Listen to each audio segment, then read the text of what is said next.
અહીંયા બેસેલાથી લઈને છેલ્લી લાઈન સુધી દરેક લાઈનમાં એક બે માણસ જરૂરથી મળશે કે ગામમાં નાનામાં નાની તકલીફ હોય ને તો પોલીસ સ્ટેશન પછી ને હર્ષ સંઘવીને પહેલા ફોન કરે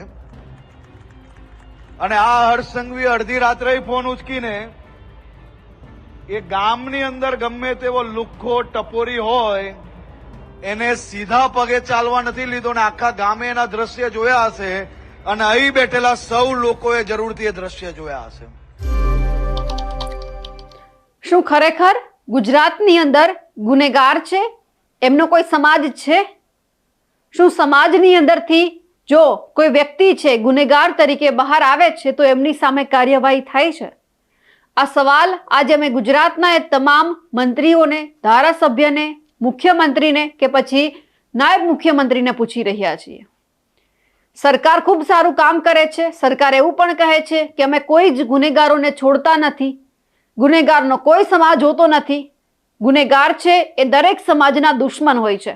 પણ સવાલ અમે ત્યારે એ પણ ઊભા કરી રહ્યા છીએ કે જ્યારે ઘણી બધી ઘટના એવી સામે આવે છે કે જેમાં જે એક ફરિયાદી છે એ વ્યક્તિ ખુદ એવું કહે છે કે મારા ઉપર એક વ્યક્તિના કહેવાથી હુમલો કરવામાં આવ્યો છે, મારા ઉપર જે હુમલો થયો છે એમાં મોટા માથા સંડોવાયેલા છે, તો પછી ગુજરાતની પોલીસ એ વ્યક્તિને કે પછી કોઈ પણ મોટું માથું છે એમને કેમ નથી પકડતી?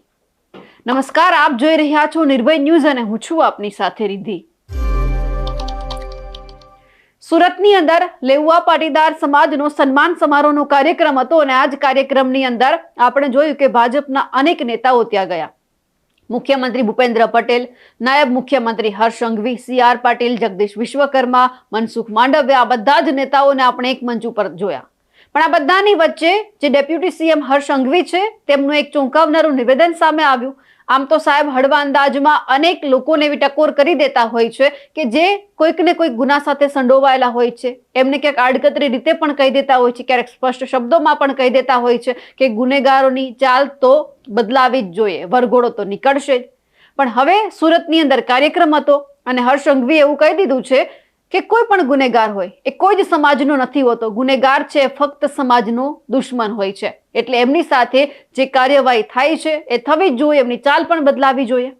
પણ આજે જે ડેપ્યુટી સીએમ હર્ષ સંઘવી છે એમને પણ અમે સવાલ કરી રહ્યા છીએ કે જ્યારે તમે આ વાત કરો છો કે કોઈ ગુનેગાર કોઈ સમાજનો નથી હોતો, સમાજનો દુશ્મન હોય છે, તો પછી અમે બગદાણા બાબતે પણ તમને સવાલ કરવા માંગીએ છીએ કે બગદાણા બબાલની અંદર જે ફરિયાદી છે એવું કહી રહ્યો છે કે મારા ઉપર એક વ્યક્તિના કહેવાથી હુમલો કરવામાં આવ્યો છે, મારા ઉપર હુમલો થયો છે, એમાં આટલા લોકોના હાથ છે, આ એટલા માટે જ હુમલો થયો છે, તો પછી અહીંયા તપાસ છે તમારી પોલીસ કેમ નથી કરતી? એવું કહે છે કે આ મોટા માથા છે, આમાં સંડોવાયેલા છે, આમના જ કહેવાથી મને મારવામાં આવ્યો છે। તમારા ભાજપના નેતાઓએ જે ફરિયાદી છે જેમના ઉપર હુમલો થયો છે એમને મળવા માટે જાય છે, તેમ છતાં પોલીસ છે એ વ્યક્તિને બોલાવવાની તસ્દી પણ નથી લેતી, પૂછવાની તસ્દી પણ નથી લેતી। તો કદાચ અમે આજે એ પણ કહેવા માંગીએ છીએ કે તમારી પોલીસ ખૂબ સારું કામ કરતી હશે, પણ એક વખત જ્યારે કોઈ મોટા માથાના નામ આવે છે, કોઈ સમાજનું મોટું માથું હોય છે અને એમણે કોઈ કાંડ કરેલો છે, કોઈ ગુનો કરેલો છે, એક વખત પણ જો ગુજરાતની પોલીસ છે એમને સામે બેસાડીને પૂછે કે શું તમારો હાથ છે, તમે શું કર્યું છે આમાં, ભલે હા કે નામાં જવાબ આપવાના હોય, પણ અહીંયા કાયદો અને વ્યવસ્થા ઉપર એટલા માટે જ સવાલ ઉભા થાય છે કે મોટા માથાઓના નામ હોય છે, પોલીસ એમને પૂછપરછ માટે બોલાવતી નથી। હર્ષ સંઘવી પાસે એક જ આશા રાખીએ કે જ્યારે આ બગદાણા બબાલની અંદર આખી આ માથાકૂટ ચાલી રહી છે, ફરિયાદી કહી રહ્યા છે કે આ વ્યક્તિઓ આમાં સંડોવાયેલા છે, તો કદાચ એક વખત ગુજરાતની પોલીસ છે અને માનનીય જે હર્ષભાઈ સંઘવી છે એમને પણ વિનંતી કરી રહ્યા છે કે જેમના નામ લેવાઈ રહ્યા છે એક વખત તો એમને સામે બેસાડીને પૂછવામાં આવે કે શું ખરેખર આ બન્યું હતું। ખેર આ બધાની વચ્ચે હર્ષ સંઘવીએ શું નિવેદન આપ્યું છે તે પણ સાંભળીએ। અહીંયા બેસેલાથી લઈને છેલ્લી લાઈન સુધી દરેક લાઈનમાં એક બે માણસ જરૂરથી મળશે કે ગામમાં નાનામાં નાની તકલીફ હોય ને તો પોલીસ સ્ટેશન પછી ને હર્ષ સંઘવીને પહેલા ફોન કરે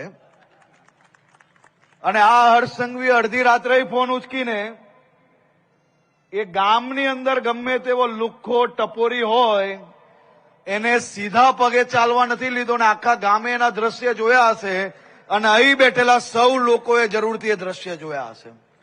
અને આજે સમાજના સૌ આગેવાનોએ જ્યારે એમાં મક્કમતાથી રાજ્ય સરકારની આ મુહિમને મુખ્યમંત્રીશ્રીની આ મુહિમને જો તમે સૌએ સિક્કો લગાડીને કીધું કે હજી વધુ કડકાઈથી કામ લો, તો અમે તો હજી વધુ કડકાઈથી કામ લેવા માટે હંમેશા તૈયાર છીએ.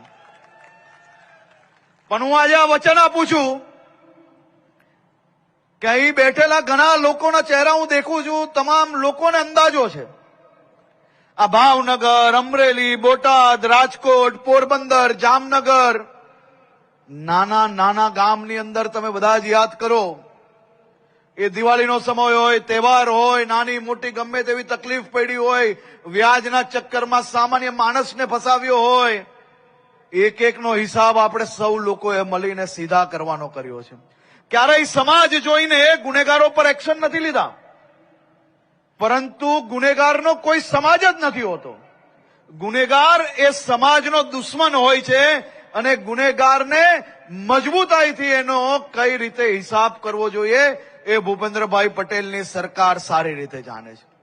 આજે ફરી એક વખત ગુજરાતની સરકાર, ડેપ્યુટી સીએમ હર્ષ સંઘવી અને એમની જ સાથે ગુજરાત પોલીસ પાસે કોળી સમાજ છે આશા રાખીને બેઠો છે કે આમાં જે વ્યક્તિના નામ અત્યારે સામે આવી રહ્યા છે એમની સામે પણ કાર્યવાહી થાય, એમની પણ પૂછપરછ કરવામાં આવે અને ખાસ કરીને કોઈ મોટા માથા છે આમાં છૂટી ન જાય કે પછી બચી ન જાય.